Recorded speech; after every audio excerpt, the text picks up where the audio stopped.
Senge huyo, hamna chochote kilichoongezeka. Zaidi za leo limepungua. Come.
Work towards a borderless East African community. Urged partner states to incentivize local production to reduce on imported goods into the region. Number 3, urged the East African Community Secretariat to develop a regional mechanism to fast-track the review of the relevant laws and regulations to ensure the effective implementation of the EAC protocols. Number 4, requested the Council to consider the revision of the East African Monetary Union roadmap to provide for a single currency along the national currencies.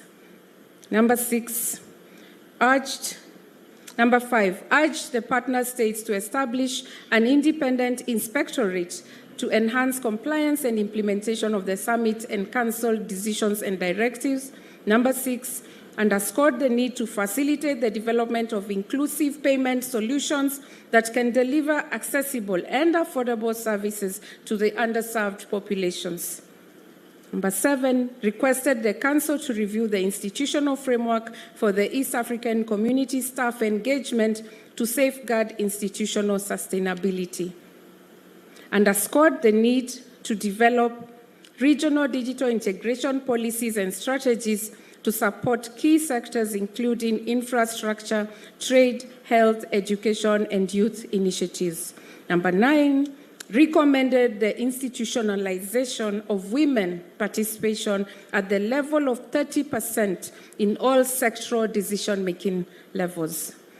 Underscored the need for partner states to optimize the extension of connectivity to the Interpol 124/7 network to immigration and custom entities to enhance the existing digital platforms for a comprehensive approach in dealing with all transboundary security challenges. And finally, highlighted the need for EAC leadership and partner states' ownership of mediation processes through institutional and financial investment in the region.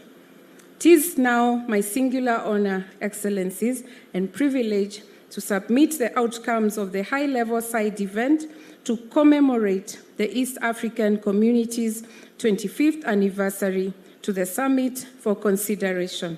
Your Excellencies, I submit. I thank you. Asanteni sana.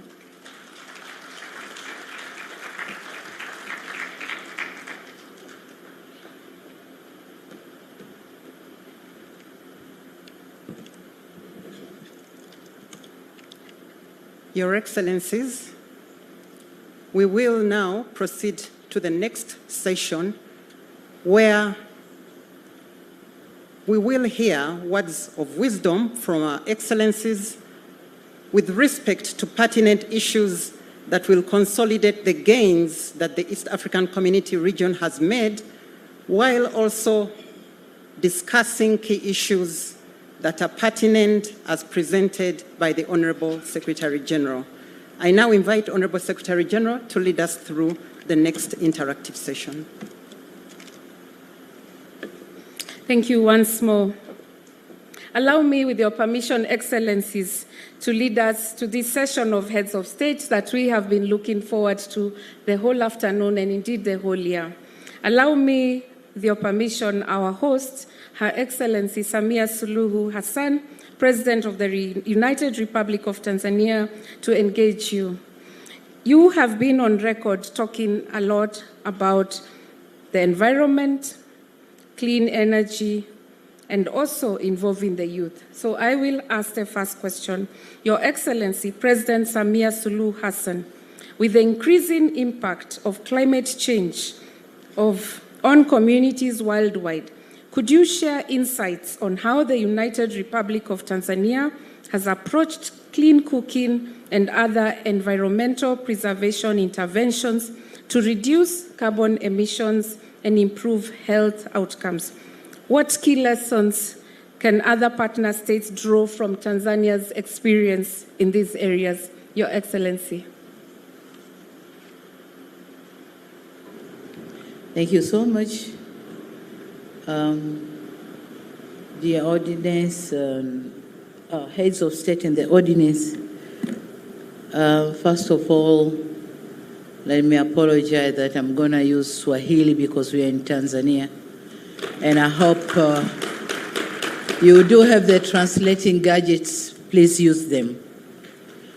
Nakushukuru. I thank you, Secretary General.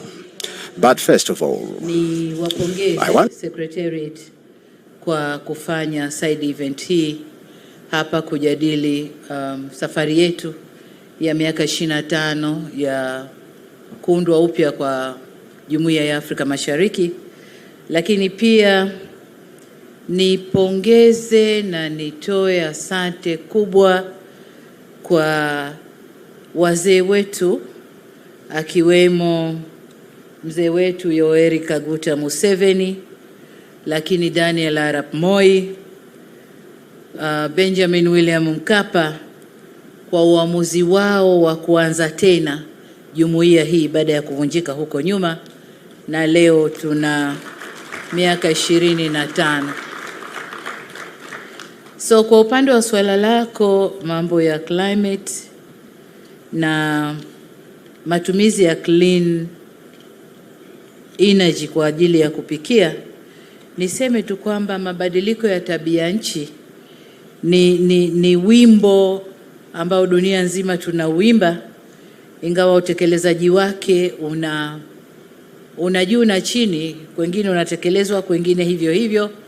Lakini kwa sisi nchi maskini utekelezaji wake mdogo zaidi, kwa sababu kwanza si waharibifu, lakini wanaoharibu hawataki kusaidia tutengeneze. Sasa nikirudi tena kwenye swala lako, niseme tu kwamba masuala haya ya mabadiliko ya tabia nchi yana gharama kubwa kwenye nchi zetu.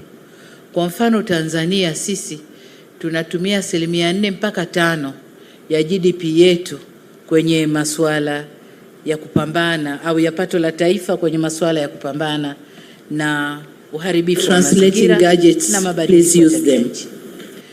Sasa niseme kwa mfano, tukiangalia tu swala la upotevu wa misitu kwa Tanzania, kila mwaka tunapoteza karibu ekari 400,000 400,000 acres each year. Deforestation zinapotea kwa watu kukata kwa ajili ya kupikia, lakini pia kwa matumizi mengine. Lakini kazi kubwa wanayofanya ni kuchoma mkaa kwa ajili ya kupikia, lakini kuni pia kwa ajili ya kupikia. Kwa kutokana na hayo, Tanzania tumejiengage kwenye njia nyingi za kufanya marekebisho. Kwanza, tumekuja na sera ya kupanda miti, na tukazitaka wilaya zetu, kila wilaya ipande miti 1,500,000 kwa mwaka, 1,500,000 per year kila wilaya. Tumefanya kwa muda mrefu, lakini lazima nikiri kwamba sasa hivi spidi ya upandaji ile ya kila wilaya imepungua, ingawa bado tunaendelea kupanda miti. Lakini jengine ni kwamba ili tuwe na nishati safi na tukimbie matumizi ya nishati safi kama inavyozungumzwa na vikao vya mataifa, mashirika kimataifa, UN, huko tukienda tunakubaliana kuachana na nishati safi, tunazungumza energy transition. Lakini tunapozungumza energy transition tunazungumza at macro level, sijui matumizi ya viwanda na mambo mengine, maeneo haya makubwa makubwa yanayoonekana. Lakini tunapozungumza energy transition hatuendi kuangalia kule chini kwa wanawake. Mabadiliko na environment, uchafuzi wa mazingira au matumizi ya energy chafu yanawadhuru wanawake kiasi gani? Sasa kuna debate mbili hapa, energy safi, energy chafu. Lakini lazima tutambue kwamba hii inayoitwa energy chafu ndio iliwafanya wenzetu walioendelea kufika hapa walipo. Wameitumia kote mpaka wamefika hapa walipo. Sasa wanasema acha hii ni energy chafu, twende na energy nyingine, ambayo hiyo energy nyingine inataka fedha na gharama kuitengeneza. Sasa kwa sisi Tanzania tunafanyaje kuachana na energy chafu? Kwanza tumeangalia masuala ya upatikanaji wa umeme. Tumechukua jitihada ya kusambaza umeme nchi nzima. Nchi yetu ina vijiji karibu 12,300 na almost vijiji vyote vimepata umeme. Kazi tunayofanya sasa ni distribution, kwa sababu umeme kuingia kwenye kijiji haina maana kila mtu amepata. Kwa sasa ni connection, distribution ya umeme wenyewe, ili watu na hasa wanawake watumie umeme ule kwa kupikia, nishati safi ya kupikia. Lakini mbali na wanawake, vijana nao wanautumia umeme ule ambao ni nishati safi inayotokana na maji, inayotokana na sola. Wanatumia umeme ule kujiajiri. Sasa hivi wimbi la vijana kutoka vijijini kuja mjini limepungua, kwa sababu kule walipo wanapata yote ambayo mjini yanapatikana. Umeme ni kupata taarifa, umeme ni kila kitu walichokuwa kikifuata mjini wanakipata kule waliko sasa hivi. Kwa hiyo kwanza ni kusambaza umeme, lakini umeme wenyewe sasa tunautoa kwenye nishati inayokubalika. Kwanza tuna umeme wa gesi, ingawa mataifa yanapiga kelele kwamba hata hiyo gesi nayo tuache, lakini bado nadhani hata na wenyewe mataifa yaliyoendelea bado wanatumia gesi. Kwa niseme nusu ya umeme wa Tanzania unatokana na gesi, lakini pia maji. Tuna mabwawa kadhaa yanayo generate umeme, hydropower. Tuna dam kubwa ile ya Nyerere ambayo inatoa megawatts nyingi kama 2115, lakini tuna dams ndogo ndogo, schemes nyingine Rusumo kule, Ruhuji na maeneo mengine ambayo yanazalisha umeme na wote wanaingia kwenye grid ya taifa, tunakuwa tunapata umeme safi. Lakini pia tuna mradi mkubwa wa umeme wa jua ambao umeanza kule Shinyanga na umeme wa upepo ambao utaanza pale Singida. Kwa tumejipanga kwenye kugenerate nishati safi ili watu sasa, wananchi na wenyewe watumie nishati safi, waache kutumia mikaa na kuni, watumie umeme. Lakini pia kwa upande mwingine, Tanzania tumejaliwa mkaa wa mawe, charcoal, ambao baada ya kuchimba na kuuza, na tunauza huko tunakoambiwa ni nishati chafu, lakini tunawauzia charcoal kutoka Tanzania. Kwa hiyo baada ya kuwauzia, charcoal inaacha debris kubwa kule kwenye machimbo. Tumefanyia utafiti yale mabaki, kutoa gesi zile ambazo ziko harmful, na tumetengeneza brigades ambazo sasa wakina mama majumbani katika taasisi kubwa, lakini pia wakina mama wafanya biashara wanatumia hizo brigades ambazo hazina gesi ambazo zinaumiza, hazina harmful gases, ni nishati safi wanapikia. Kwa hiyo tumejitahidi hivyo, lakini lazima niseme kwamba katika suala la marekebisho ya mazingira, sisi kama community, nataka nimshukuru kakaangu Ruto kwamba alisimamia kwa kasi kubwa sana miaka miwili iliyopita mambo ya masuala dunia, lakini hasa alikuwa anatilia mkazo kwenye community yetu East Africa. Lakini nadhani jitihada zile ambazo wao wanafanya, si tunafanya, hazileti yale matarajio tunayo yatarajia. Kwa mfano Afrika peke yetu tunahitaji, au Tanzania peke yetu tunahitaji kama dola bilioni 19 katika kipindi cha miaka 5 kutoka mwaka tulionao mpaka 2030 kurekebisha hayo mambo ya mazingira. Lakini tunakwenda makopo na makopo na makopo, 29, 30, 28, 27, hakuna pesa inatoka, na pesa ikitoka ni ndogo, na inakoelekezwa haikidhi haja ya kutatua yale matatizo ambayo tunayo.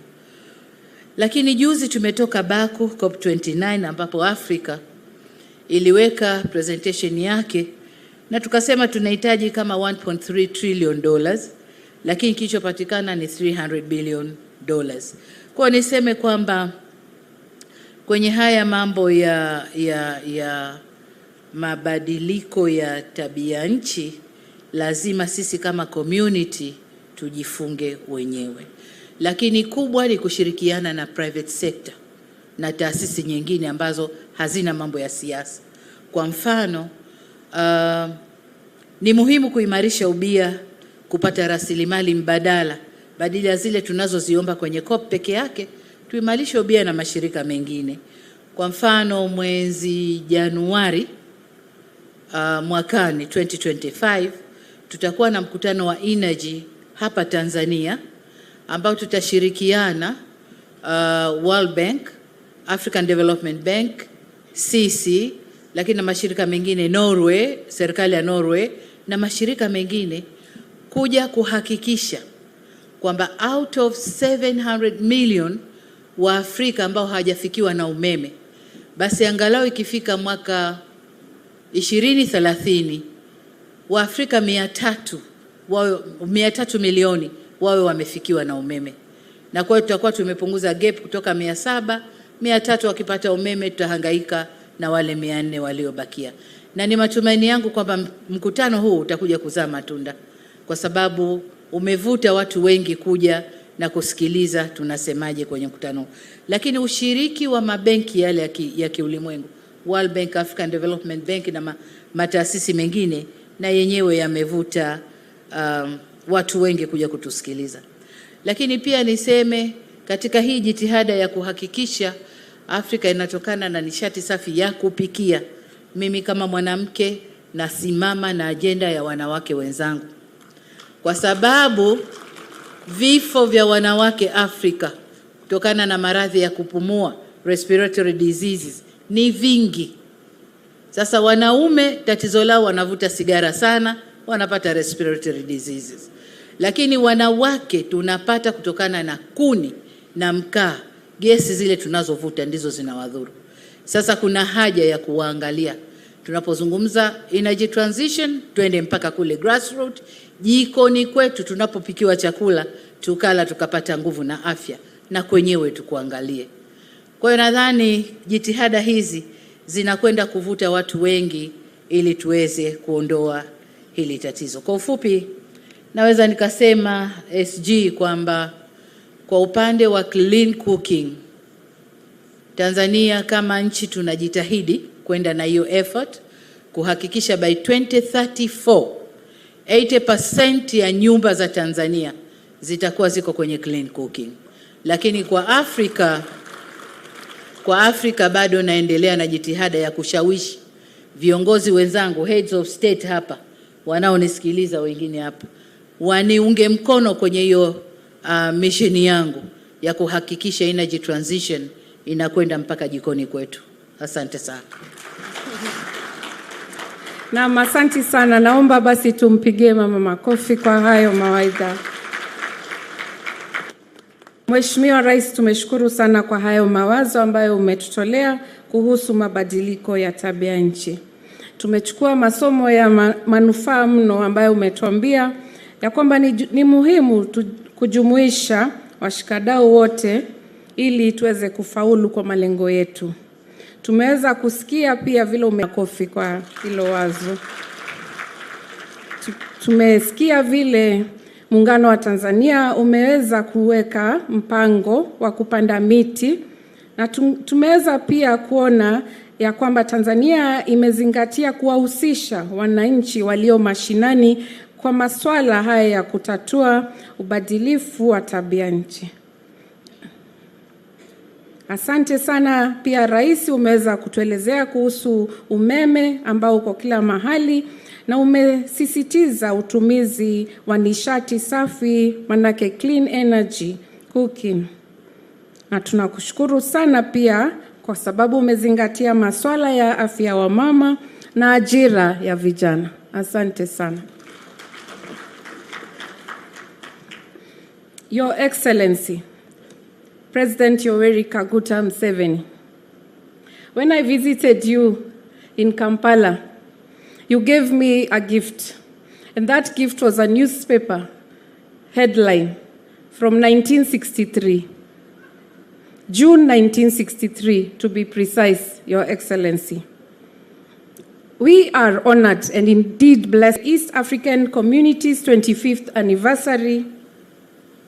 What does this milestone signify to you personally and to the East African community? Do you feel we are advancing in line with the vision of the founding fathers? And how would you assess the progress made so far in integrating the region? I welcome you, Your Excellency.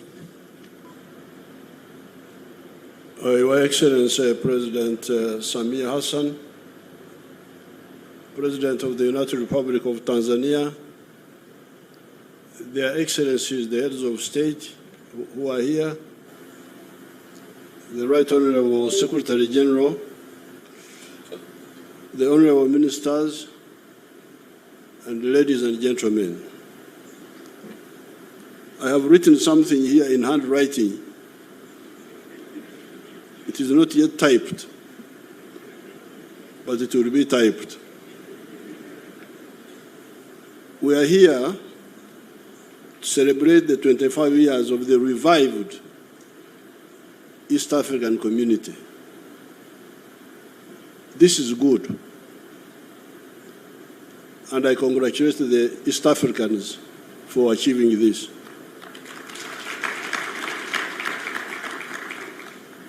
However, I propose that we also celebrate the more than 1,000 years. When we talk of, I was actually thinking what to tell you people, but then God told me the 9, but we have been connected trade-wise. How do we know the connectedness in a trade of these areas? How do we know? What evidence do I have? There are earthworks, trenches in the Zimbabwe district of Uganda, known as YENYE. There were ancient earthworks like fortifications in Uganda. They are called YENYE. Those earthworks were built by the dynasty of the Batrezi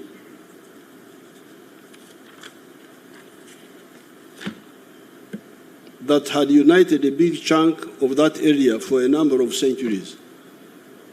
There was a dynasty which united our area there for a number of centuries. The archaeologists did some excavations and found Nkwanzi. Nkwanzi in our local language, broken clay pots. There are also nearby mounds of ancient cow dung recovered were dated to have been used between 900 AD and 1350 AD. These glass beads were being used 900 AD up to 1350 AD. Among those items were the glass beads already talked about. Where had this come from at that time? Where did the Ushanga come from? To go 1,000 miles to Uganda. They were not being manufactured in Uganda or anywhere nearby. Through Bokumbere Okubade Mwanza, Karagwe, and eventually to Uganda. Therefore, there is no doubt that more than 1,000 years ago, this area was a connected trade area. PTA, I don't know what, I don't know. So I have given you now a new one. CTA, Connected Trade Area.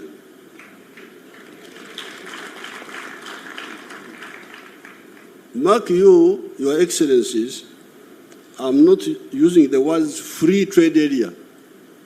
I will come to that also. FTA.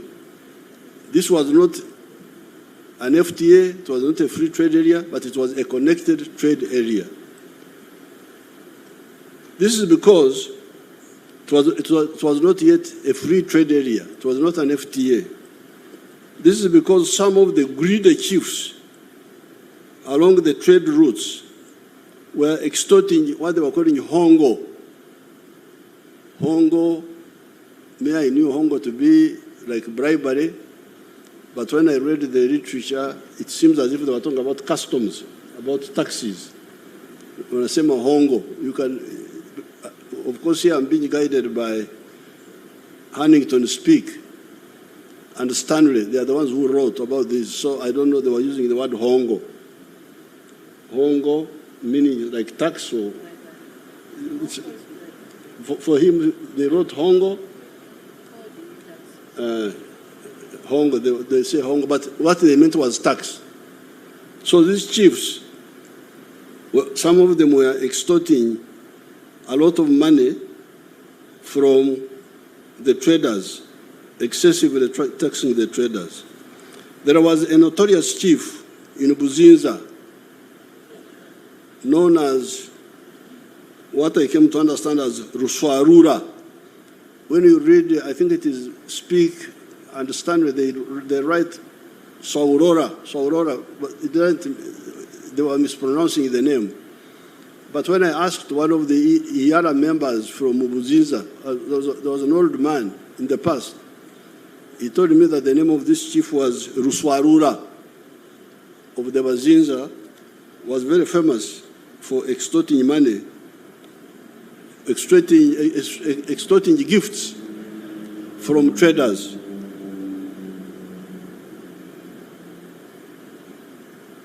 The other European travelers had written his name as Uswaurora or something like that. He would extort a lot of what they were calling hongo. That's what they wrote, the Stanley or Speak, one of them, from the traders. But then there was the giant and gentle Rumanyika of Karagwe, who would, on the other hand, give very generous to the traders and to the travelers. Speak and Stanley wrote with a lot of praises about Rumanyika, the king of Karagwe. Therefore, our area was a connected trade area, but not a free trade area. Through Pwani, would get through coast. Pwani is coast. Through Pwani, would get Nkwanzi, glass beads, Emienda, textiles, guns and gunpowder, etc. Out of the Congo forest, would get a miringa. That is a brass or copper bracelets. They are called a miringa in our language. Engoro. Those are ivory bangles. Bangles made out of ivory. In Nyerere, they are worn by women. They are iron coils worn on the legs by women. In fact, when Mwalimu's name first came in the news, 1950s, they were saying Nyerere. We said this is. We thought it meant that in our area, but later on we were told it meant something slightly different. Amoshe, giraffe hair neckwear. From Buhaya, from the Bukoba area, would get, our area would get a toma, back cloth. From Bunyoro, would get omonyo, rock salt. Our ignorant chiefs kept that underutilization of our opportunities for all that time until the Europeans came and captured them. Because this area was connected trade-wise, but our chiefs never used it to consolidate it, so the Europeans came and captured the area.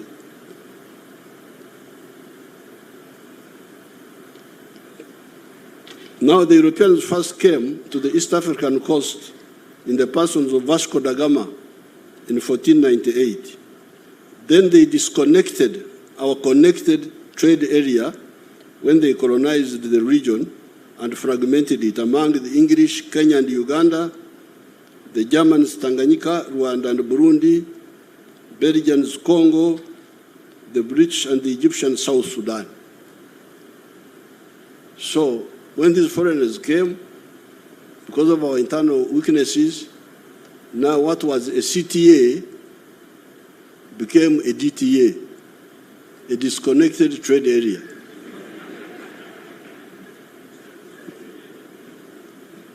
DTA, disconnected trade area. This was the fault of the chiefs. This definitely was the fault of our chiefs. Vasco da Gama came here in 1498. That is when the first white man came to the East African coast, signaling a possible new danger to us. And that's how they were called Wazungu. Because I think they were asked, what are you looking for? Tunazunguka.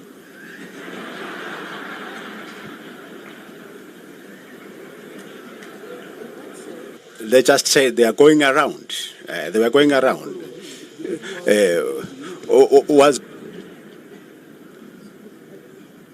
Now, Vasco da Gama came here in 1498. The Berlin Congress that partitioned Africa into colonies took place in 1884-85. This is a whole 386 years of our wonderful chiefs watching the danger coming and doing nothing about it.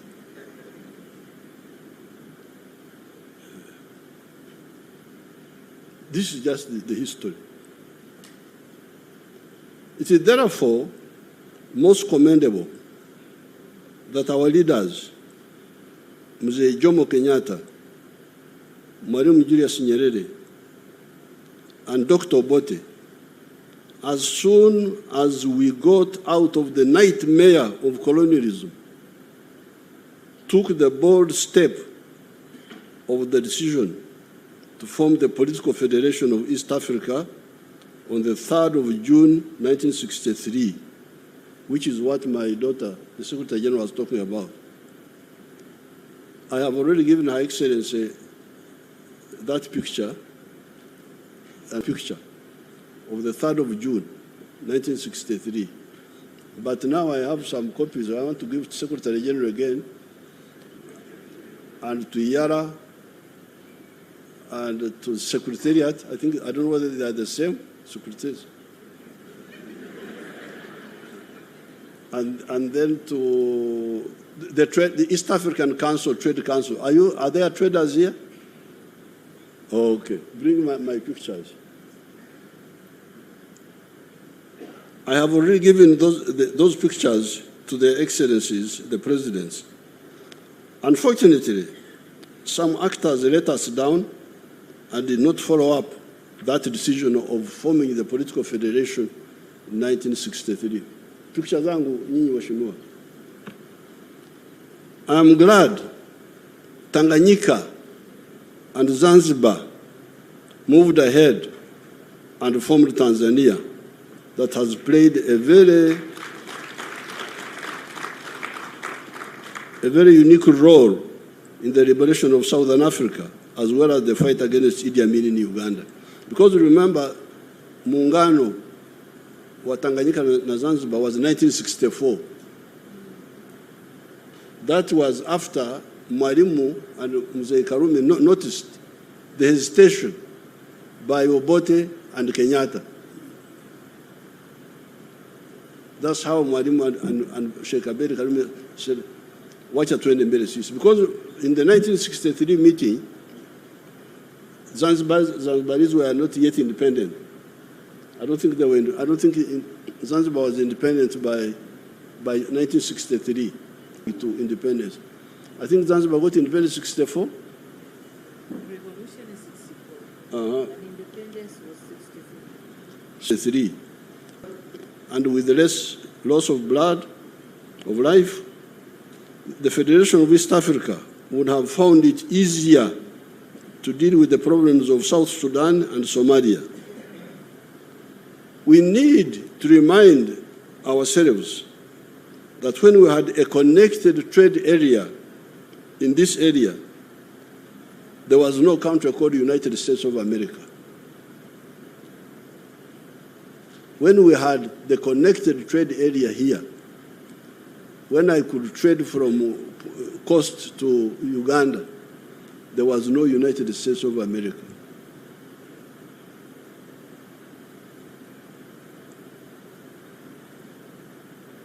What do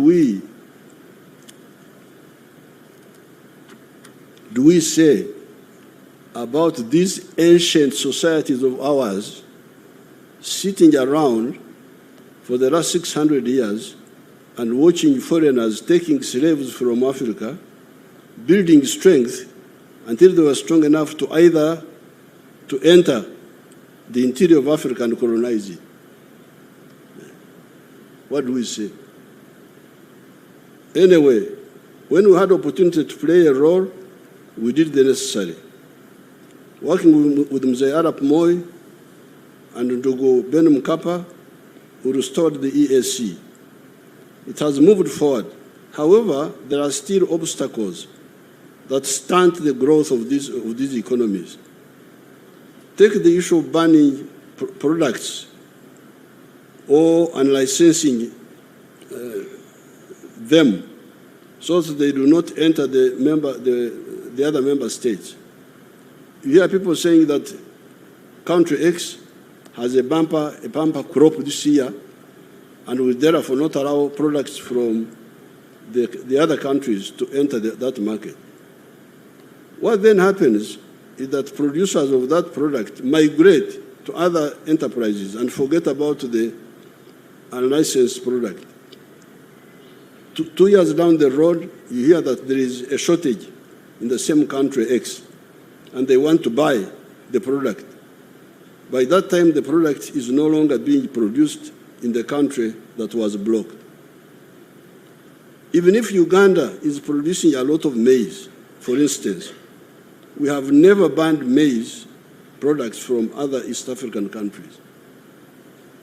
If we are producing maize, if we have a bumper crop, let other maize also come, and the Ugandans buy whatever is cheaper or better. Instead of saying, this year come, next year don't come, then what happens? I leave that business and do something else if there is no sufficient market. We have a lot of milk products. However, we have never banned milk products from other countries. The Ugandans, some of the Ugandans there, wanted me to ban Tanzanian rice. That mpunga wa Tanzania unaua walimaji wa mpunga wa Uganda. I said, if they are dying, they are dying easily. So if they are dying, let them die and we get more fit rice growers from Tanzania. I could not agree because, you see, there are 4 mistakes there. Number one, I am forcing Ugandans to buy more expensive rice of the inefficient Ugandan rice growers. That's mistake number one. Number two, I am undermining the Tanzanian rice grower because if he's efficient, we should all encourage him so that he grows. But if we deny him the market, I am also kulemaza. Kulemaza is our local word meaning to cripple my own rice growers. Because if you give them this artificial protection, they will never be efficient. Let them be efficient and compete with the Tanzanians.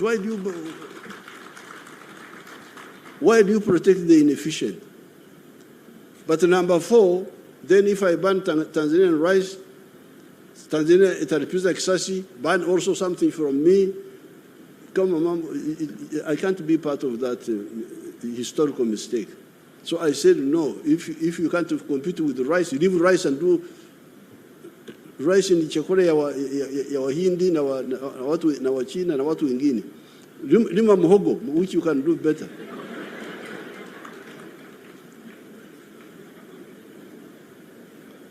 I'm glad that Mzee Moi and Mzee Mkapa worked with me to reconnect the markets of this area. Besides, we went beyond the mere re-establishment of the CTA, Connected Trading Area, and we created what is supposed to be a free trade area that also aims at political integration by creating the Federation of East Africa.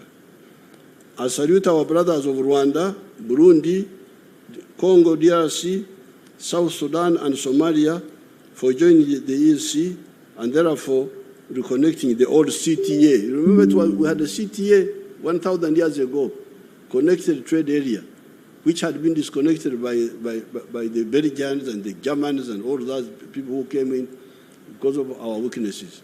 So now, the former CTA is now fully assembled. But it's now more than a CTA, it is now an FTA, a free trade area. We have gone up. Let us now consolidate and move forward together.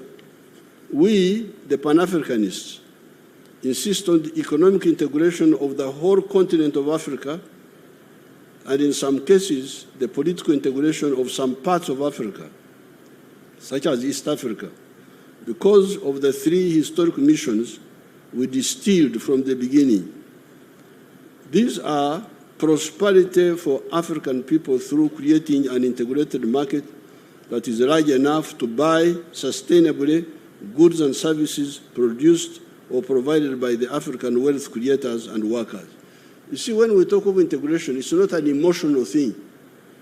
It's not that I want to be with the Kenyans, I want to be with the Tanzanians, I'm dying to be with this one. No. You need it for your wealth creators. If your wealth creators produce a good or a service, who will buy that good and service sustainably and on a big scale? The good thing is that Africans are asleep. Kulala naye ni vizuri. Because when you are asleep, you don't know where the danger is. A snake can enter your house and kill you, and you will die peacefully because you don't know.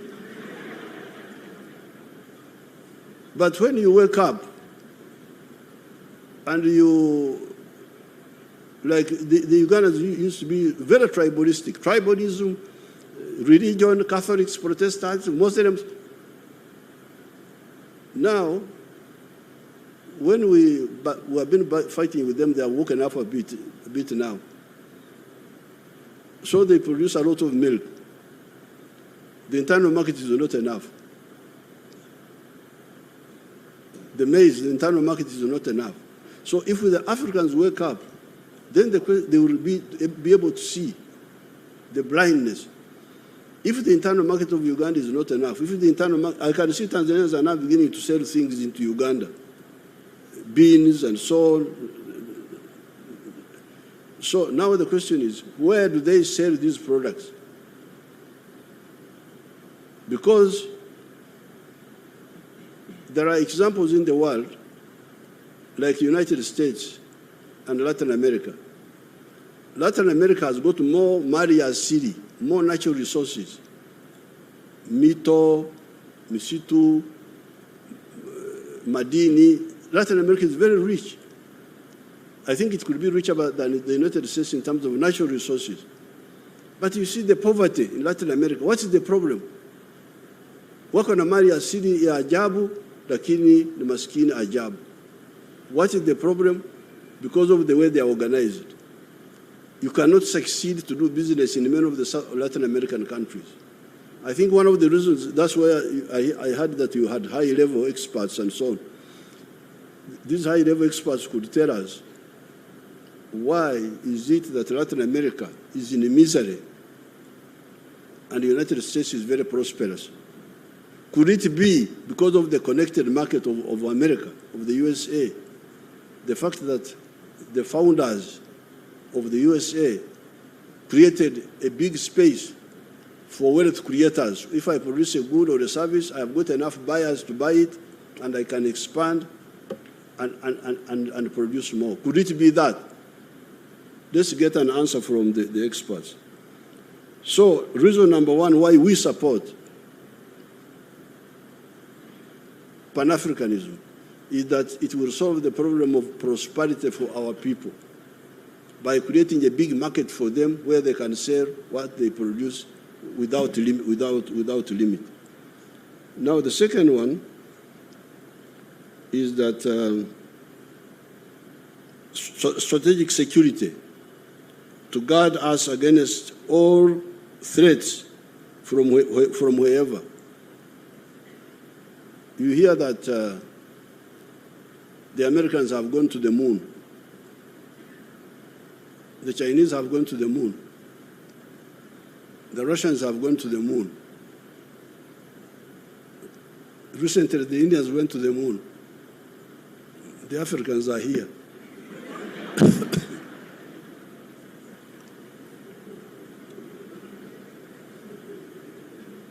and they are not bothered. So, are we going to be like the chiefs? Because you remember the chiefs.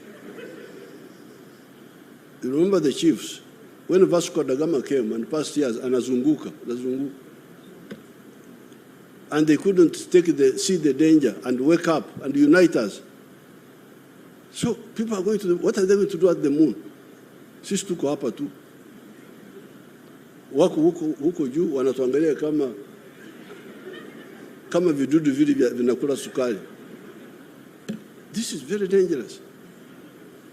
I'm glad you invited me. So that I tell you, because you are the ones who invited me.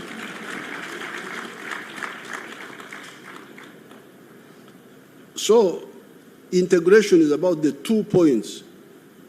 Prosperity for our people. Where will this prosperity come from? Ustawi wa jamii unatokana na omba, begging. Because if that, you hold it, you are strong. This is the one I'm giving you.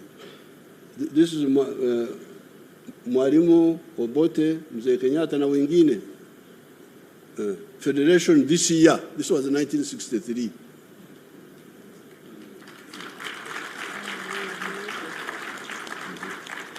So one is for you again. The other one is for Iyala. The other one is for somebody else. You take them. So the strategic security is very dangerous. When you hear people going to the moon and we are here, Uganda is developing. Uganda will become, even Tanzania has joined, Kenya joined the middle income status some time ago. Tanzania has joined. We also have joined, although they have not declared us. We are waiting for the headmaster to declare, I don't know.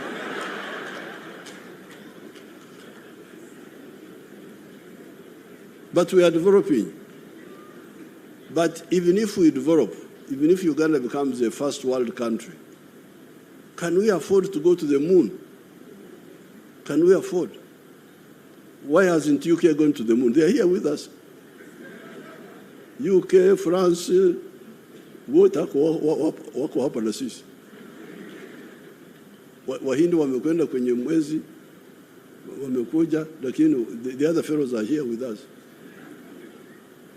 So there is something about size. You need size to be able to do certain things.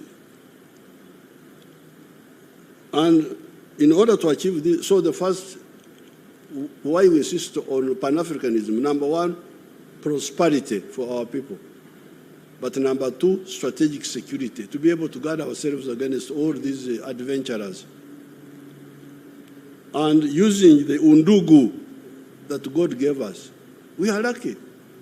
All these people we are talking about are either similar or the same. And in the case of East Africa, we have got even Swahili, which is a common language. The other day, I gave a speech briefly elaborating on each of these in Soroti, not to mention the many other documents in which I have discussed these issues. My speech in Soroti is annexed to this short statement. They will type it.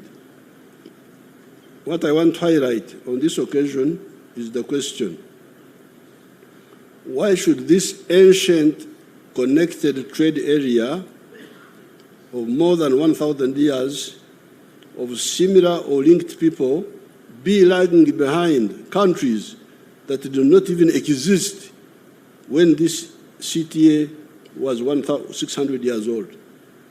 Because by the time the Columbus went to America, 1492, our CTA had been here for 600 years or more. Our connected trade area, this area we are talking about. The Kenya side, the connection was not so much because of the Maasai. The Maasai were stopping trade from the coast. But here, we had this ancient connectivity.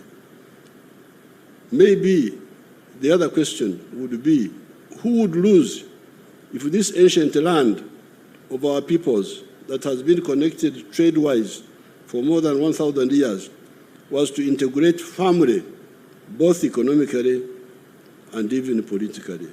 I thank everybody.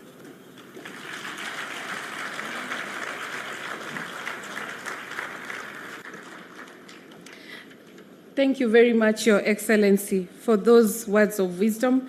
You are indeed a walking encyclopedia of history, and we really thank you for your wisdom. We take away your key words to Pan-Africanism, that is prosperity, strategic security, and brotherhood. We take away your emphasis on wake up, consolidate, move forward, and unite.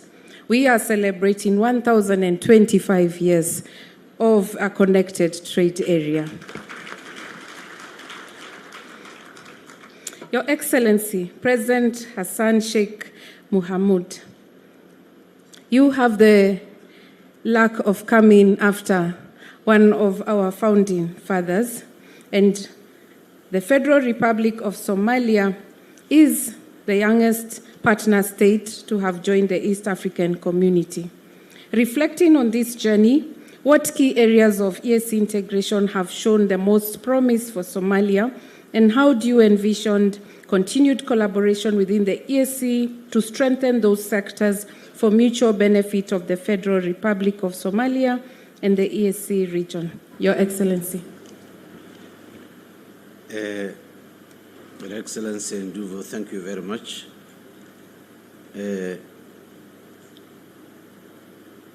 Somalia's membership in the East African community has been a milestone in our quest for regional integration and development. We've tried before a number of other initiatives for integration, economic integration in the Horn of Africa, but for many reasons it didn't work. So we decided that instead of initiating and establishing new initiatives, why don't we join an existing and a successful integration that has already been proven useful to the people who already pursued. So for almost 10 years, Somalia was pursuing to join the East Africa community, but for situations that were out of our control was hindering Somalia to join. Fortunately, it happened a year ago. We have identified several promising areas of the collaboration, which we are very much interested and very much envisioned to do. Trade and economic integration. Somali community is a business-oriented community, entrepreneurs, risk takers. So we decided to lead our people to be part of the bigger family of the greater region of East Africa. By aligning with East Africa's frameworks, we've begun harmonizing our trade policies and removing barriers that previously limited our ability to fully participate in the regional markets. The Somali government has already created an enabling environment through investment-friendly laws in place, such as the Investors and Investments Protection Law. We have been a socialist country for more than 2 decades, and we have nationalized all the private-owned enterprises. That has taken back Somalia to a certain level. So based on that experience, we decided now to protect the investors and the investment by laws of the land. The Somali government, by establishing that protection laws, has increased the potential for our agricultural products, fisheries, livestock industries to reach broader markets in immense, and those sectors are critical for our traditional economy and employment creation in our community. Infrastructure development is another promising area. The East African regional projects in transportation and energy connectivity present Somalia with an opportunity to enhance our infrastructure and link our markets to broader region. Without having such infrastructure and laws and being in place that conducive environment, the Somalis are already part of the trading community in the East Africa region. We also see great promise in education skills development, where Somalia is lacking because of the difficult circumstances in the last 3 decades that Somalia is facing. The level of development and progress in vocational education and technical skills in the region has given Somalia an inspiration to pursue and gain that know-how that ours is. In Somalia today, we started the reconstruction of the country, and almost every sector, the technicians, the engineers, technologists are mainly from the East African countries in our country. So also Somalia has been given an opportunity by the East African community, our elder brothers and sisters, the opportunity to educate our people in those areas so that we can play a fair game within the region. Moving forward, we envision deeper collaboration in these areas, particularly through joint projects, knowledge sharing, and capacity building. Somalia is committed to being an active member of the East African community, and we believe that by working together we can achieve shared prosperity and strengthen the bonds of our region. I would like to reiterate here that how the Somali people are grateful to the East African community members, the effort that they provided and the opportunity given to our people to be trained in the institutions of Tanzania, Kenya, Uganda, and Burundi, Rwanda, and many of the East African community members also supported Somalia to come back and stay its rightful position, not only in the region but in the continent and the world at large. So that is the experience and the ambition and the vision we had by being a member, the junior member of the East African community. I thank you.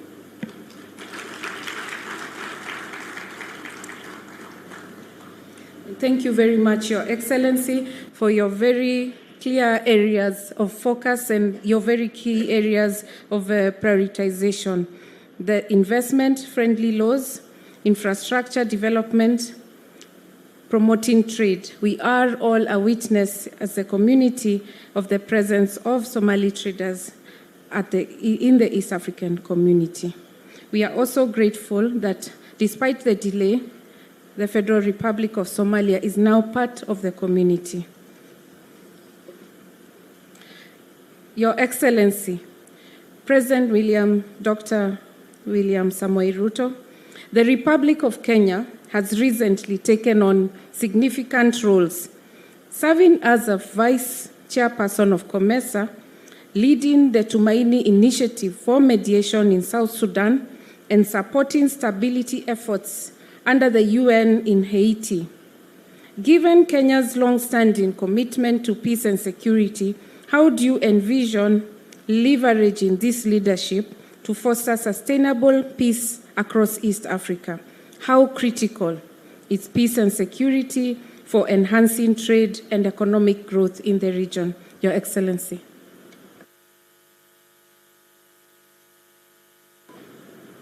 Thank you very much, Madam Secretary General.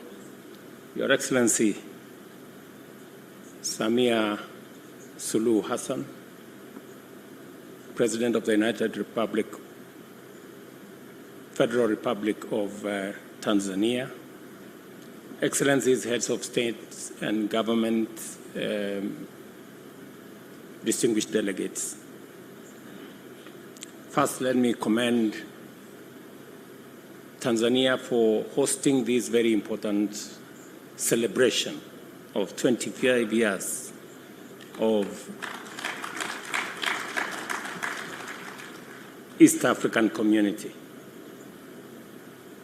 Let me also take this opportunity to congratulate our founding fathers, Mzee Jomo Kenyatta, Julius Nyerere, and Milton Obote, for the foresight they demonstrated in 1963. And to our Mzee President Yoweri Kaguta Museveni, William Kappa, and Daniel Moi, again in 1999, for revisiting this very important union that brings together the people of our region to pursue what is important to all of us, to the people of our region, and what is important to the development of our region. Again, Mzee, on behalf of your colleagues who are there, from us who are not there then, we want to say congratulations. Having you in our midst during this celebration is a great privilege for us, that we can listen from you, we can listen from your experiences, we can learn from what happened then, and you keep reminding us of why this is important. Many East Africans are persuaded that the East African Community project is a project in the right direction. And I can confirm from Kenya that the East African Community vision is a vision that we support wholeheartedly.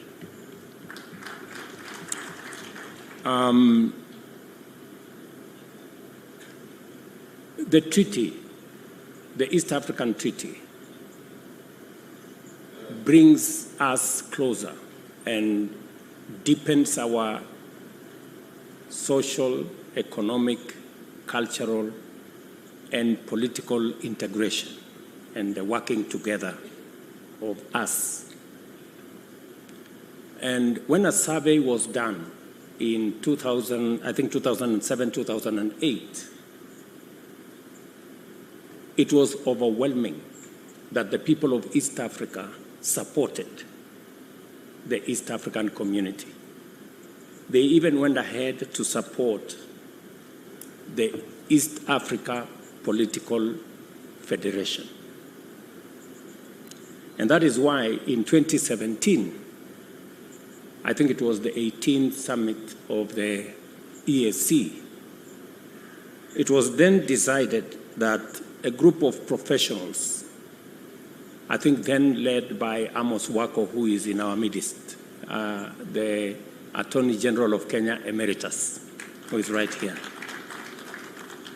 to begin the journey to think about how we can harness this East African community from where we were, the journey towards a customs union, moving into a common market that we are working on, and all our ministers today are working in concert to make sure that we consolidate this market, moving into a monetary union,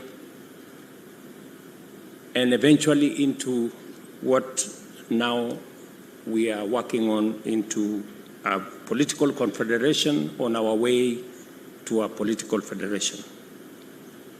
I must commend Burundi, Uganda, and Kenya, who have already undertaken public consultations on the confederation, and also to commend Rwanda, Tanzania, and South Sudan for having already set dates for political consultations to achieve what Mzee Museveni has said. And It is my considered view that the East African community, being the foremost economic community in Africa, of all regional economic communities, East Africa community is the most progressive. Today, our intra-trade within EAC is between 25 and 28%. That is the highest of any community in Africa. We are actually the trailblazers. This is also the community that has institutions that are working. We have a Pan-African, we have a East African Parliament, YALA, that is working. We have an East African Court of Justice that is working. And these institutions are the building blocks towards a viable entity that can support the progress of our region. Today, in the inter-trade between all our countries, Kenya was the leading country in terms of goods and services that we trade in East Africa. Today, Tanzania has overtaken Kenya, and I must commend Tanzania for the progress they are making, that the numbers are growing of trade between our countries. And as the numbers grow, different countries are selling more different products, different services within our common market. It is what it is, and that is why we must work on this consistently together. President Museveni has said that we are not in this community because we love one another. It's good to love one another. It's a good thing. But we are in this because we have common interests. Our interests converge. If we have to prosper, we need a big enough market for our producers, for our manufacturers, for our business people to trade and to invest. It is good for business people in Tanzania. It is good for business people in Rwanda. It's good for business people in every country that we have a bigger market. And it's a market that has no barriers. You told us, Mzee, that this is also important because of what you have called strategic security. And that takes me to the question that I have been asked by the Secretary General, the security of our region. We all know that it is not possible to invest or to attract investment. It is not possible to do business. It is not possible to invest unless there is peace, security, and stability. It's not possible. And that is why it is and must be our collective effort to keep our region peaceful and to invest in the security and stability of our region. It is the reason why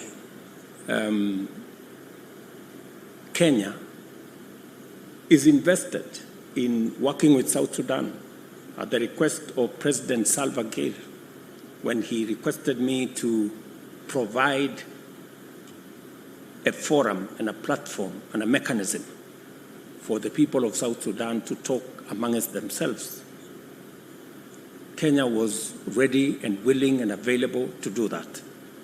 And there is tremendous progress that has been made in the discussions between the different actors in South Sudan.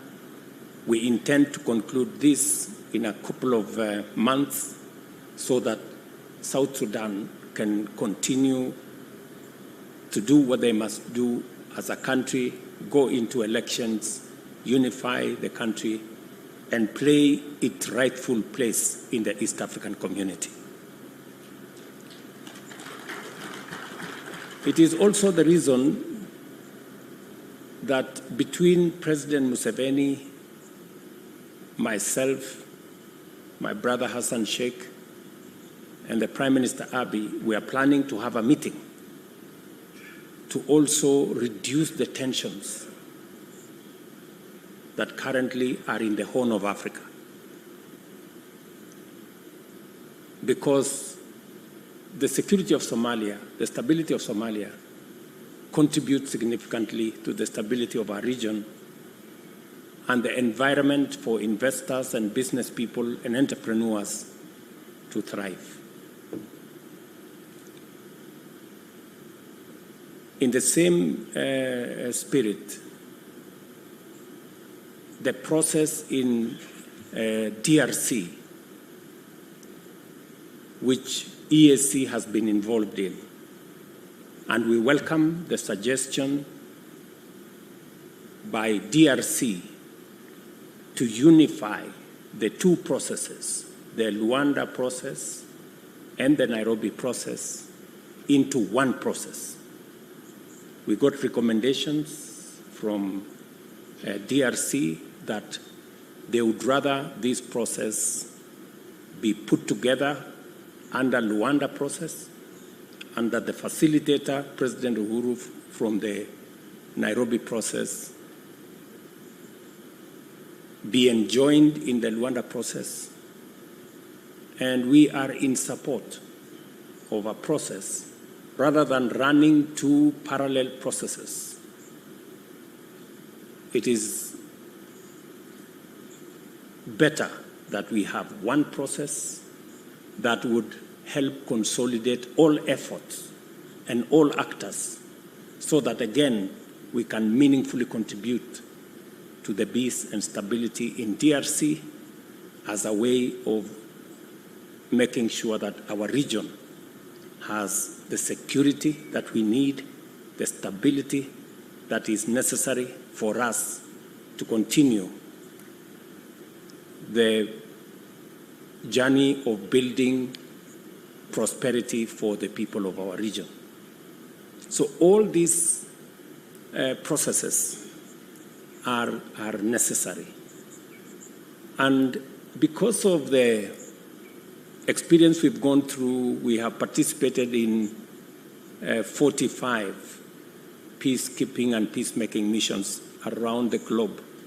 We were requested by the United Nations to provide leadership in Haiti. Again, we have made good progress in Haiti. The next contingent of security people will be going to Haiti in a couple of weeks from now. We are working with many partners from the Caribbean, Organization of American States, and many other actors in trying to assist the people in Haiti, majority of whom are of African descent, to also enjoy peace like those of us who are in this part of the world. So Kenya is invested in supporting the peace, the security, the stability of our region, and we will spare no effort in deploying our capabilities, our abilities to secure our region as we focus on what helps us to grow. Finally,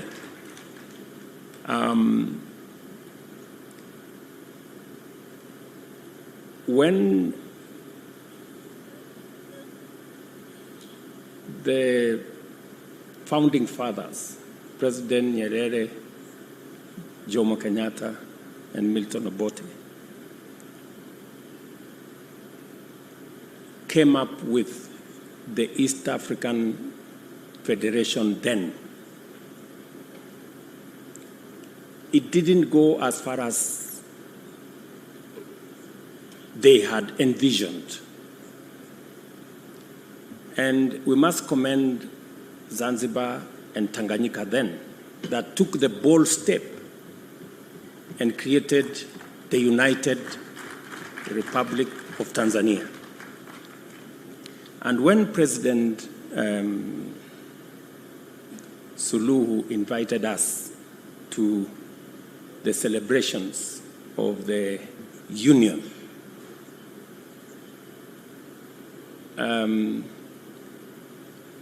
I didn't get the opportunity, but I wanted to ask then.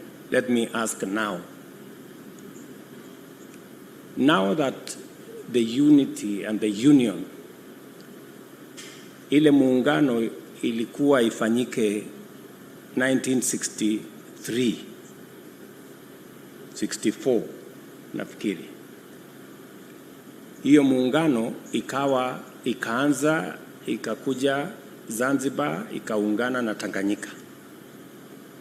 Sasa mbona ilikwama hapo?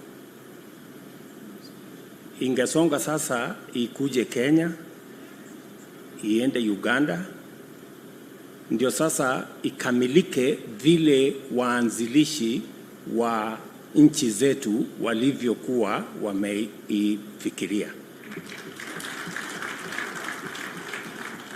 Sasa nyinyi watu wa Tanzania mko na deni ya wa East Africa wengine. Yes. You have a debt to East Africans. That the unity that was figured out by our leaders, that started with only Zanzibar and Tanganyika then, it must not stop there. And you have an explanation to us why it should not move on and become what it was intended to be. And therefore, as East Africans, we demand that we complete this journey of consolidating this East Africa into what our forefathers thought about. And I think that's the journey we are discussing in the political confederation. Thank you very much.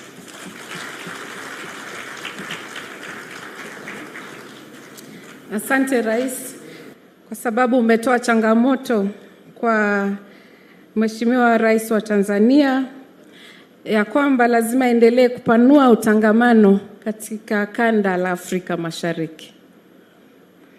We have also heard that, and thank you, Your Excellency, for the assurance of Kenya's commitment to peace and security globally as embodied by 43 Kenya-led peace processes. We've also heard about consolidating efforts in peace and security for stability and common and converging interest for increased trade and investment. Thank you very much, Your Excellency. As we draw to a close of this interactive session, Excellencies, President have answered all the second questions, so I will only come back to our host, Her Excellency, on one question on youth to close the session. But before I do that, allow me to ask His Excellency Prosper Bazombaza. Burundi has been a strong advocate for enhancing intra-regional trade within East African community, emphasizing the need to eliminate non-tariff barriers and improve cross-border infrastructure. What specific steps do you believe the EAC should prioritize to increase trade and drive sustainable development across the region? Asante.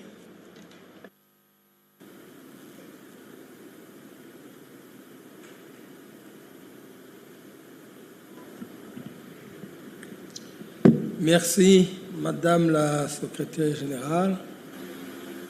Je vais vous étonner, moi je vais parler en langue française, les autres vont parler en langue anglaise.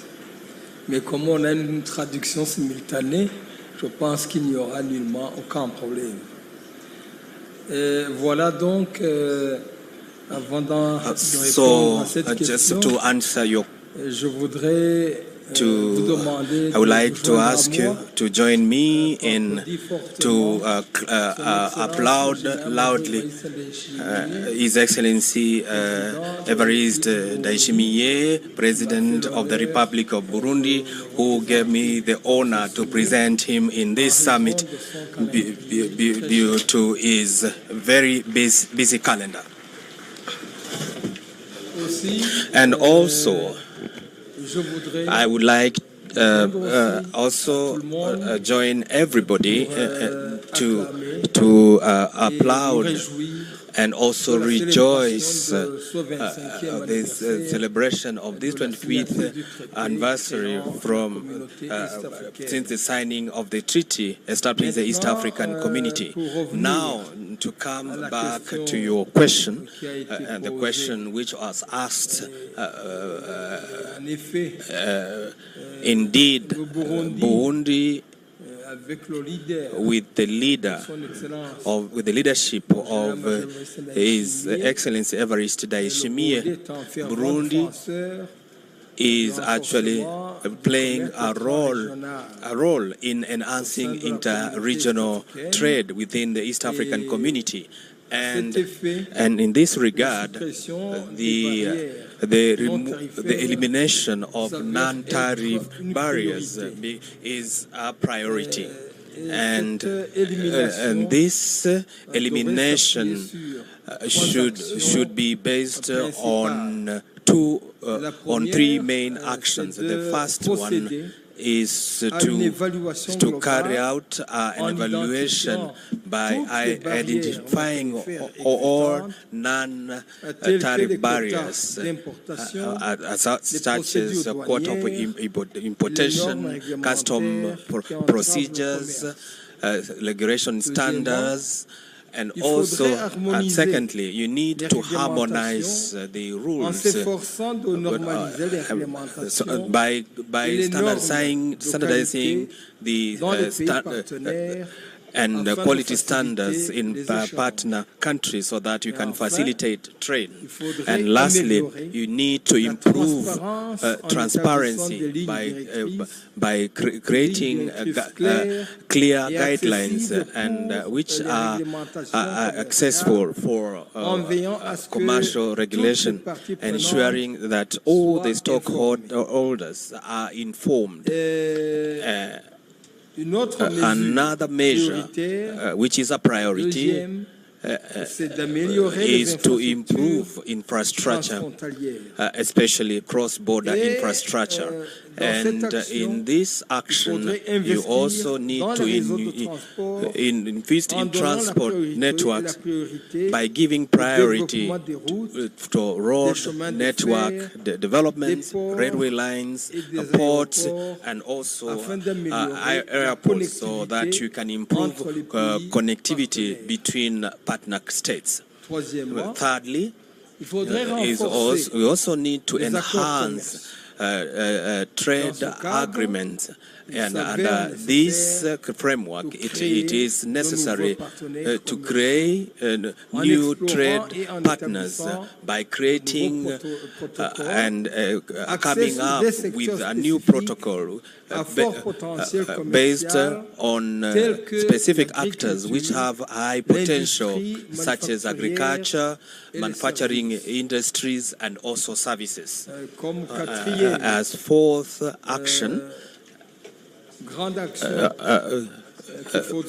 which we need to envisage, is to support the small and medium enterprises, which are known as SMEs. And in this framework, you need, we have these actions. first fournir une formation provide training and resources to the operators of small and medium enterprises so that you can improve their capacities to carry out cross-border trade. Secondly, you also need to promote access to credit by creating financial institutions for firms which are involved in commercial activities of SMEs. And the fifth main action, you need to leverage on technology. In this case, you need to envisage and also implement a solution of e-commerce by encouraging use of digital platforms for commercial transaction, including e-commerce and documentation and electronic documentation.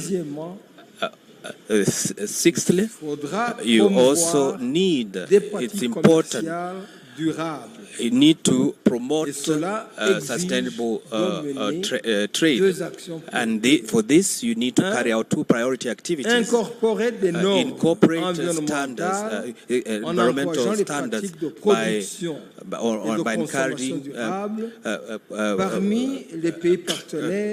sustainable consumption between partner countries so that to ensure that trade makes us realize environmental objectives. Secondly, support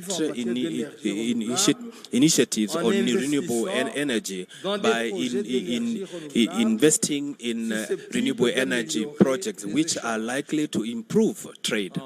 And lastly, you, as a seventh action, you also need to do monitoring and evaluate all the problems, and that demands that we need first come up with key performance indicators which are to measure the efficiency of trade initiative and also improvement of infrastructure. And lastly, carry out a regular revision by coming up, developing and implementing a system of monitoring and evaluation which is regular of all commercial or trade policies and for infrastructure projects so that you can ensure continuous improvement. That basically what I could say briefly, the main actions which you need to carry out so that you can eliminate what we call non-tariff barriers, and so that you can improve cross-border infrastructure. And also, I talked about specific measures which our East African community could be a priority, so that you can grow trade between partner states and also encourage sustainable development. Thank you very much for your kind attention. Thank you.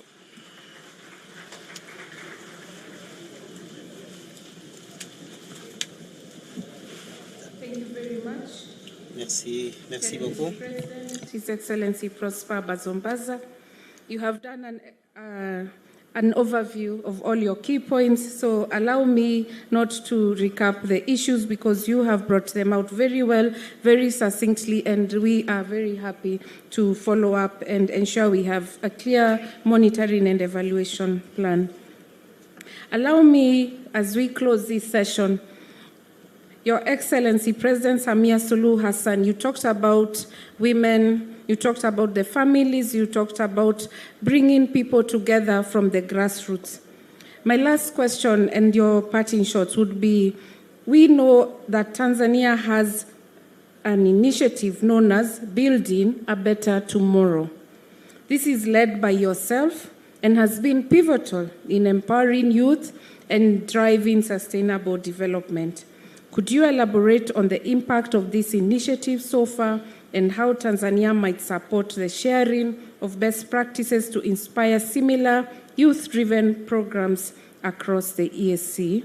This is in consideration that more than 60% of the community's 300 million people are youth or women. Asante, Madam Moderator. Ni kweli kama ulivyosema kwamba sehemu kubwa ya wananchi wa Tanzania ni vijana, youth. Nadhani ni about 60% of our population. Sasa kilio kikubwa hapa cha vijana ni ukosefu wa kazi, kazi za kuajiriwa, lakini pia ukosefu wa nyenzo za wao kujiajiri wenyewe. Sasa jambo kubwa la uchumi ndani ya Tanzania ni kilimo, na kwa sisi Tanzania kilimo kimegawika sehemu 4. Ni kilimo cha mazao, kilimo cha kufuga, kilimo cha kuvua, uvuvi, lakini pia misitu, mazao ya misitu. Kwa hiyo tumekuja na mpango wa BBT ambao wenyewe umetokana na mpango mkubwa tunaoita Agenda 1030. Na Agenda 1030 maana yake ni nini? Maana yake ni kupandisha ukuaji, growth ya sekta ya kilimo to 10% kutoka tulionayo sasa hivi 4.6% to 10% ifikapo mwaka 2030. Sasa tunakuzaje kilimo pamoja na mipango mingine ya kisera, lakini tulisema tuwatumie vijana wetu na tukaja na huu mpango wa BBT. Sasa BBT malengo yake makubwa ni kuwarudisha vijana kwenye sekta ambazo zinatoa ajira. Na kama tulivyosema, sekta za ajira ni kilimo, uvuvi, ufugaji, lakini pia shughuli za misitu. Na hizi vijana hawajazikumbatia sana, sababu wanaona kama ni shughuli sio kwa ajili yao, ni kwa ajili ya watu wazee au watu wa zamani. Kwa tulichofanya, tumeanza kutengeneza awareness kwa vijana, wajue kwamba kilimo ndio maisha. Na huko nyuma tulikuwa tuna slogan nyingi tu za kilimo.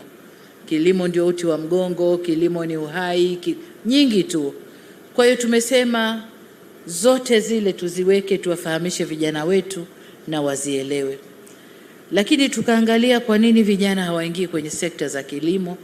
Moja, tukakuta vijana wana tatizo la kupata ardhi, lakini pili, fedha, mitaji ya kuinvest kwenye kilimo, lakini tatu ni teknolojia, mechanization kwa wale ambao wataingia kwenye kilimo, lakini hata wafugaji wana teknolojia yao, wavuvi wana teknolojia yao, lakini jingine ni masoko.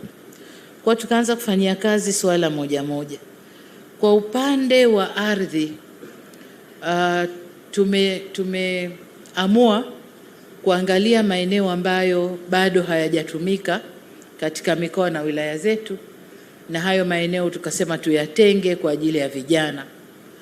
Na kwa kule tulikoanza Dodoma kwa mfano, tuna maeneo makubwa kama ekari 56,000 hivi ambazo tumeziweka kwa cluster. Tunachofanya tuna develop hiyo land, lakini tunaweka irrigation infrastructure kwenye hiyo land. Alafu tunagawa ile land kwa vijana ekari 10 au hekta 10, na tunawapa title deed kwamba ni ya kwao. Alafu ndani mle kuna eneo ambalo tunawajengea makazi na kuwataka sasa kuwaunganisha na private sector kwa ajili ya technology, mechanization, lakini pia mitaji, lakini pia masoko.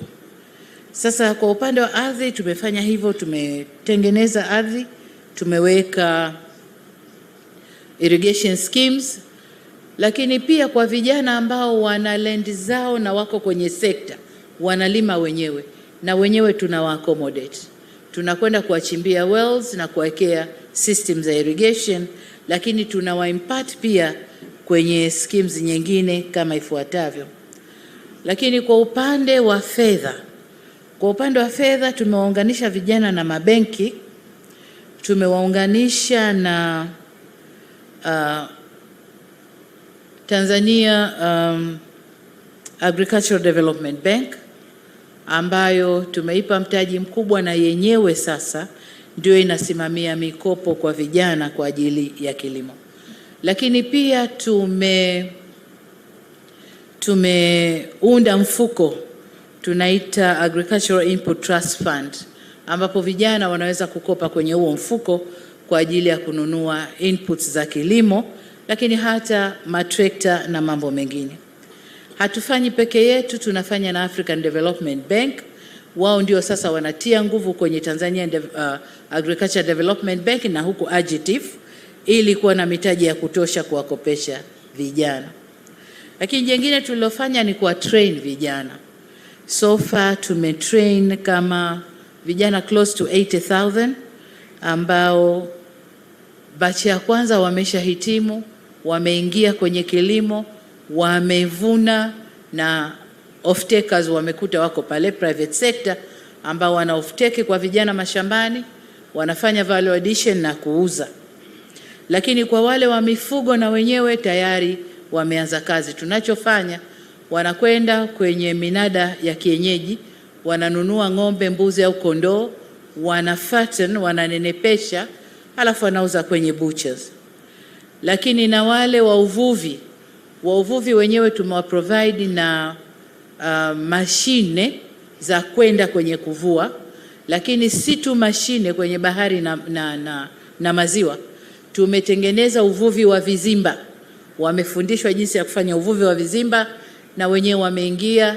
Nataka niseme kwamba hawa wa uvuvi soko lao kubwa ni Asia, na wanachofanya ni nini? Sio samaki tu wa kawaida, wanafanya majongoo ya pwani, sijui yanaitwaje, yanaliwa zaidi China kule, lakini wanafuga pia lobsters, wanafuga yale mambo ambayo yana pesa nyingi ukisafirisha. Kwa mfano, ukichukua crab wa kilo 1 akimuuza hapa ndani anamuuza 10,000, lakini akimsafirisha anamsafirisha kwa 25,000 shillings.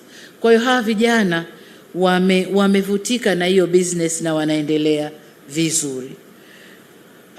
Kwa hiyo tumesaidiana na Feed the Future project ya USA, wametusaidia pesa nyingi ya kutrain vijana wote hao tunaowasema, na bado tunaendelea nao kwenye training, na wanaotoka wanakwenda kujoin wenzao nje katika maeneo hayo. Lakini mbali ya uvuvi na kufuga, kuna vijana ambao wameingia kwenye ufugaji wa asali. Wako kwenye misitu, wameweka mizinga, wanavuna asali, wana process, na asali ya Tanzania inauzwa nje. Zamani Ruto alikuwa anakuja na lori zake kuchukua asali ya Tanzania, afu anakwenda kuiprocess, anasema asali ya Kenya. Lakini sio vibaya, wote East Africa, si ndio? Kwa hiyo sasa vijana wetu wana process wenyewe na wanauza asali ya Tanzania. Kwa hiyo hiyo ni kwa upande wa training. Lakini jingine tumefanyaje? Tumeamua kuweka mechanization centers kule waliko vijana kwenye district. Tunaweka mechanization centers ambao tractors, harvesters, plows na mambo mengine yote watayakuta pale, na wataweza kukodi kwa bei nafuu kuliko kurely na private sector ambao wanawapa double the price. Serikali imewashushia price, tumewasogezea kule karibu, lakini pia tumeongea na private sector, wameanza kuinstall assembling plants za tractors hapa. Kwa tayari kuna moja wamesha weka plant tayari, wameanza assembling, na wengine wanakuja ili kurahisisha upatikanaji wa hivyo vifaa. Jambo jingine tunalofanya ni dams construction. Tunajenga dams nyingi maeneo mbalimbali ambako vijana hawako kwenye cluster farming lakini wako scattered. Tunawajengea dams kwa ajili ya irrigation. Misimu ikiwa mibaya, mvua hakuna, waweze kutumia na waweze kuvuna. Sasa jengine tulichochukua hatua kama serikali ni subsidies kwenye fertilizer na inputs. Mwaka juzi na mwaka jana tumeanza kutoa subsidies kwenye fertilizers, na sio tu kwa BBT program lakini kwa wakulima wengine, na tumeona kabisa kwamba output imekuwa kiasi kikubwa. Kwa fertilizers na inputs kwa subsidy zimewaboost wakulima na hasa vijana katika maeneo yao. Na swala jingine sasa ni masoko. Tumeweza kufanya program inaitwa Mustakabali ghalani. Yaani mkulima anavuna through their cooperatives, wanaweka mazao yao kwenye storage, wanasubiri siku ambayo wanatangaza tuna mazao this much katika eneo fulani. Kwa hiyo bidders wanakuja wanatoa price, sisi tutanua hivi, tutanua hivi, tutanua hivi. Zamani kulikuwa kuna curtailing, bidders na wale leaders wa cooperatives walikuwa wana curtail, wakulima hawapati bei nzuri. Lakini tukabadilisha format. Sasa hivi wakibid hamna kulaza. Wakibid wakitimia wote tayari auction, bei zinakuwa nzuri. Kwa mfano, korosho last year, cashew nut korosho. Last year tuliuza kwa nadhani kwenye 1,700, aliyepata bei kubwa ni 2,000. This year kwa kilo tumeuza 4,100. Kwa hiyo imepanda sana. Lakini kuna hizi wanaita nini, peas, mbaazi, pigeon peas. Last 2 years tulikuwa mkulima anauza shilingi 200 kwa kilo. Mwaka huu wameuza shilingi 3,000 kwa kilo. Vivyo hivyo mazao mengine. Kwa hiyo tumehakikisha tumetengeneza programu ambayo wakulima wanaona, watu wa cooperative heads wa cooperatives wanaona, bidders wanakuja kwenye screen, wanaangalia bei nzuri ya nani, huyo ndio anapewa, analipa. Kwa wakulima wamepata bei nzuri sana. Kwa hiyo kwa upande wa masoko na kwenyewe tumefanya vizuri. Lakini kama nilivyosema, sio serikali peke yake. Private sector nayo imeingia kwenye mpango kwa kiasi kikubwa. Kwa maana hiyo tumeweza kutengeneza ajira za vijana wengi Tanzania. Na kama mnavyofahamu tuna chuo cha kilimo university, SUA, Sokoine University of Agriculture. Wale wanaohitimu pale ndio wanakwenda kujoin sasa na wenzao kwenye zile clusters na kukuza kilimo. Kwa hiyo tumeanza, it's a program sasa hivi mwaka wa 2 na tunategemea inaweza ikakua na ikaenda vizuri. Kwa wale ambao watapenda kusoma kutoka kwetu, karibuni sana. Asante sana. Well, Excellency, thank you so much for that inspiring narration of the intentional efforts to securing the future through the BBT program for the youth.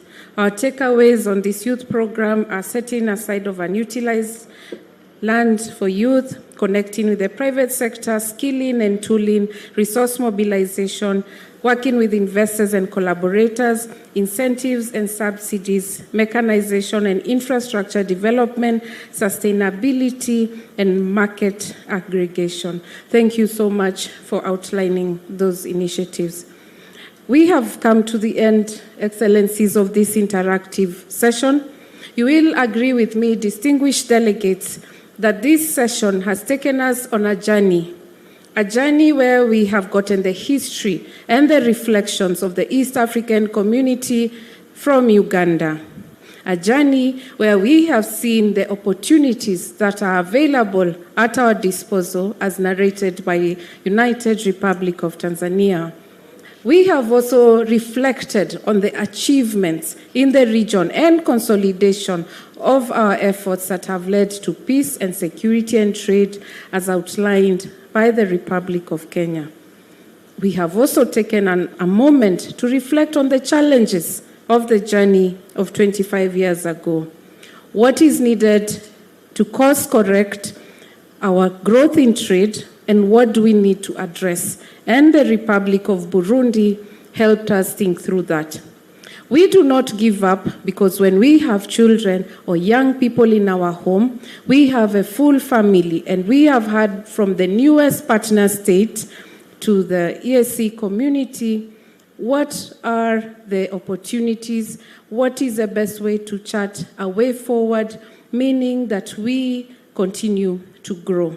We have capped it off by ensuring in our discussions we leave no one behind, because we have heard about the youth, the women, the men, the East Africans, and the chiefs. I thank you all for your kind attention.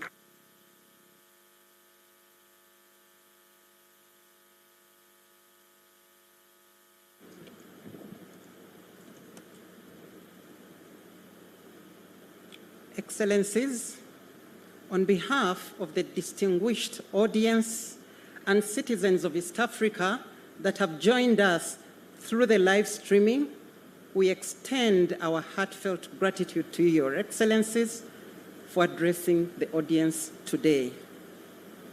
Your inspiring words and leadership continue to guide and motivate us as we work towards our shared goals. Your Excellencies, please allow me to also recognize Honorable Secretary General for the moderation role. I now invite Honorable Deputy Secretary General Andrea Arik to deliver the formal vote of thanks.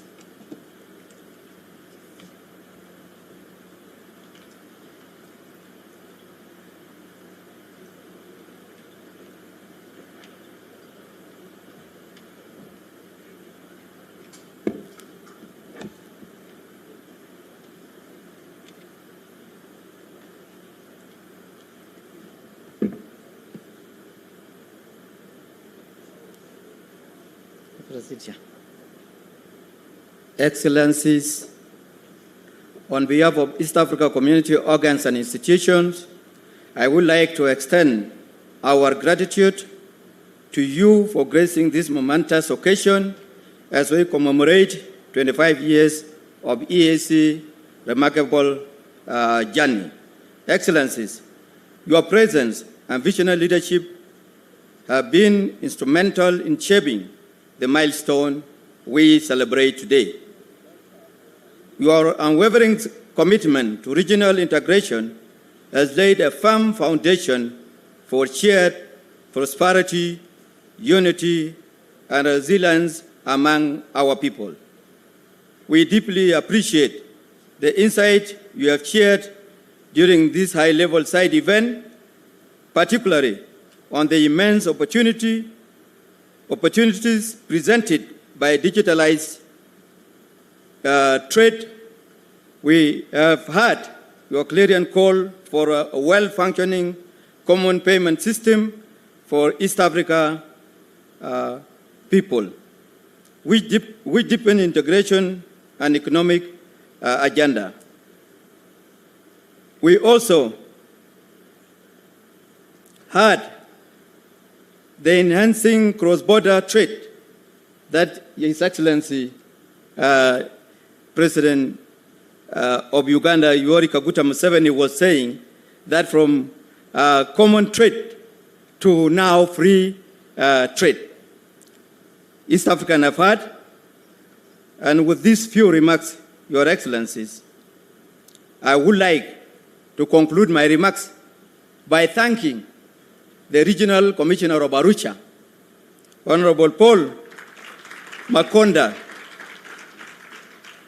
and his team for his great contribution in supporting the Secretariat in organizing the high-level side event, the summit, and wonderful fireworks in Arusha last night, marking the start of celebration of 25 years of remarkable journey of people of East Africa. Asanteni sana, thank you so much. I conclude my remarks by calling upon Dr. Joy to take us through the photo session and thereafter conclude with anthems. Thank you so much.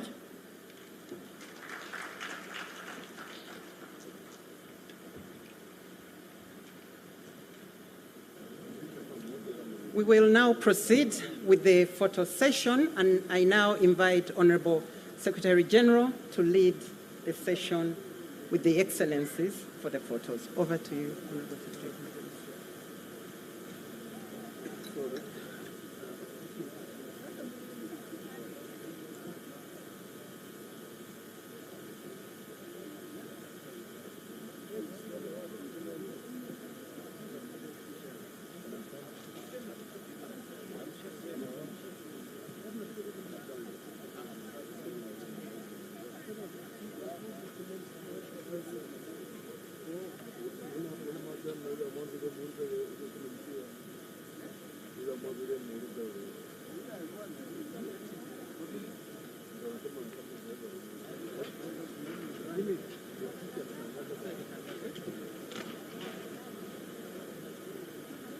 Picture will be the heads of so. After this picture will be the heads of so.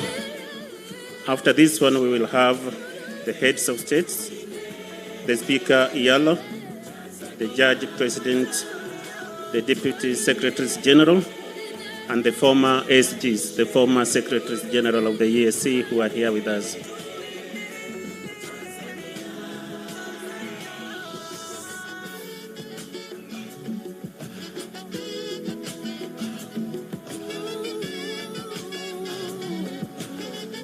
So we can have the Judge President coming forward, the Speaker, the Deputy Secretaries General, and the former Secretaries General.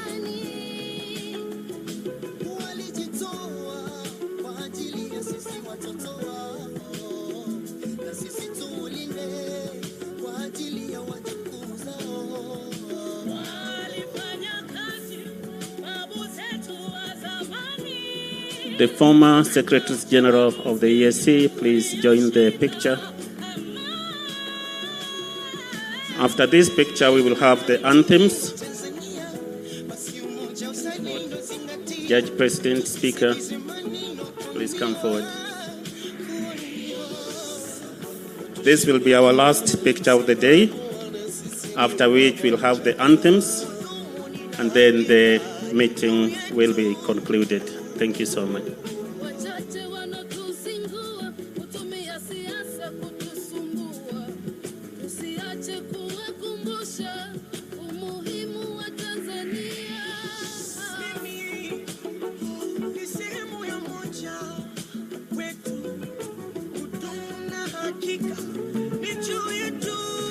Thank you so much.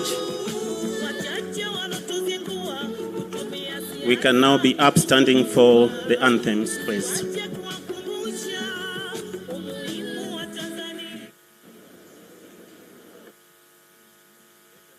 Let us have the anthems, please.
Let us remain upstanding as we give our heads of state the opportunity to leave.